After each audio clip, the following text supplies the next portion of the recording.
frequent contributor to our channel, Lauren, talks about all different types of music and brings a new and fresh perspective to the channel that I had previously not had on here before. However, she runs a Weird Al podcast and talked a little bit about Weird Al. Today, she's going to go off the deep end, excuse the pun, and talk quite a bit about Weird Al polkas coming right up.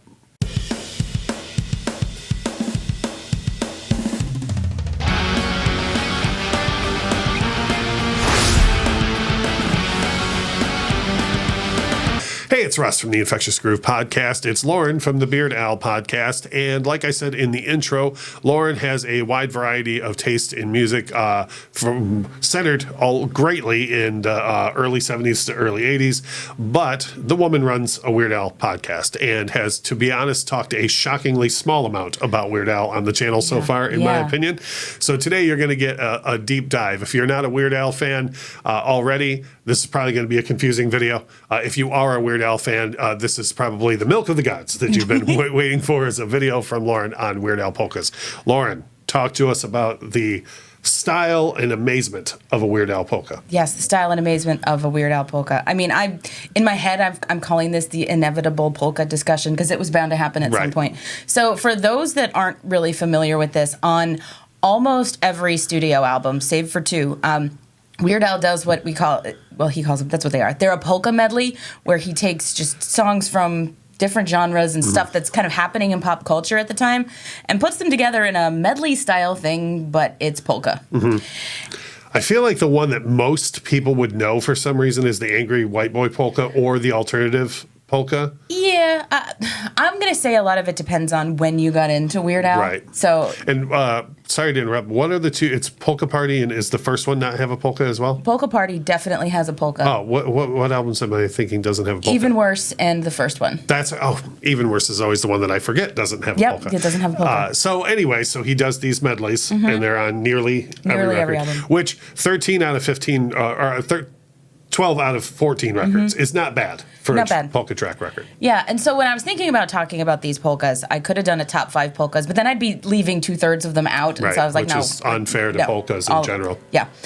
So, like I said, they started on the In 3D album in '84, and almost every album since then. And what I like about them is that it's, for the most part, a really cool snapshot of what was happening in pop culture and music at the time. Yep. And I don't know about you, but for me, a lot of the songs that appear in these polkas, I first heard in the polka, and then when you hear them out in the wild, you go, oh, that's that song. I will say that happened later for me, like as the later, stuff from like the polka from Alapalooza or Alpocalypse, like the later ones. I started to be like, oh no, I don't know these songs in the polka, and then I would hear the song out in the bar or whatever and be like, oh, I know that from a polka. Yeah. Yeah. So you may be thinking to yourself, why would I, somebody who enjoys rock or pop or other things, why would I want to listen to a polka? Well, I will tell you that Weird Al polkas are a masterclass in just really owning your art for what it is, because the man plays an accordion. His last name is Yankovic. No relation to Polka King Frankie Yankovic. Right, which everyone thinks is true, but is not. No.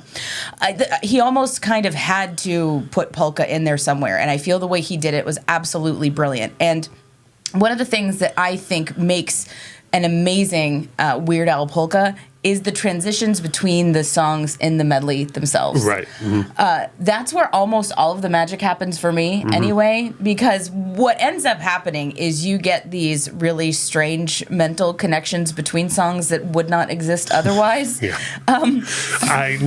was not at all scripted for this video.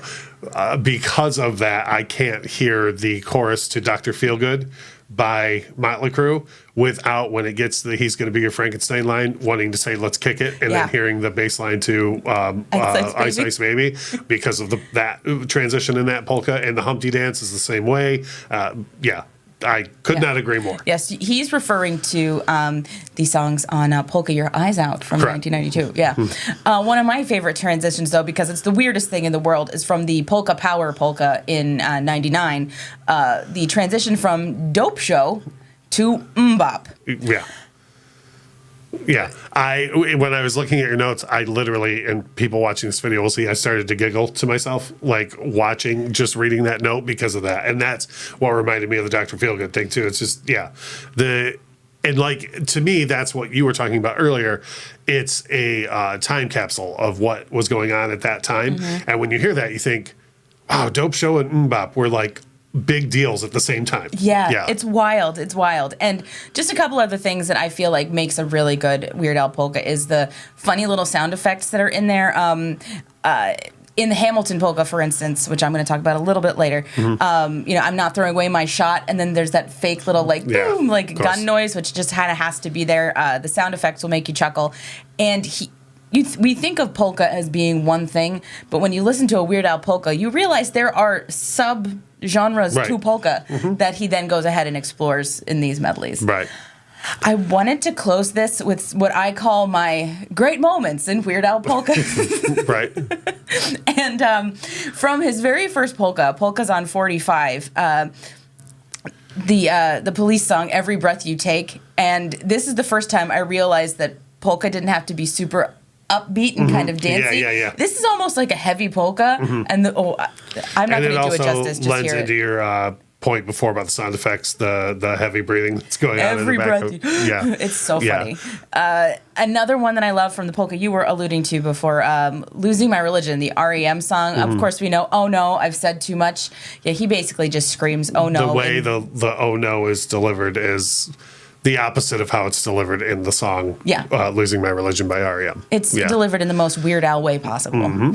And finally, I wanted to touch a bit on the Hamilton polka, which is not on an album. It was part of Lin-Manuel Miranda's Hamil Drops, which I'm not a Hamilton person, but I liked a lot of the Hamil Drops series. Anyway, what Weird Al did, he gave the musical Hamilton the Weird Al polka treatment. And this is the last proper polka that Weird Al has done to date. And I feel like he took his nearly 40 years of doing polkas and just dumped all of that knowledge into this. And again, not a Hamilton person, but the Hamilton polka is my favorite Weird Al polka. Right on.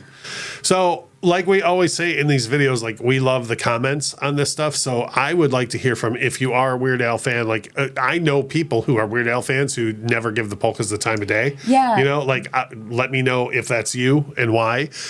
Or if this is another thing where you're like, but this is why I don't like Weird Al. You know, like we welcome that too. Like let us know what you think of that. Or if you, like Lauren, have a great moment in Weird Al polka history to share.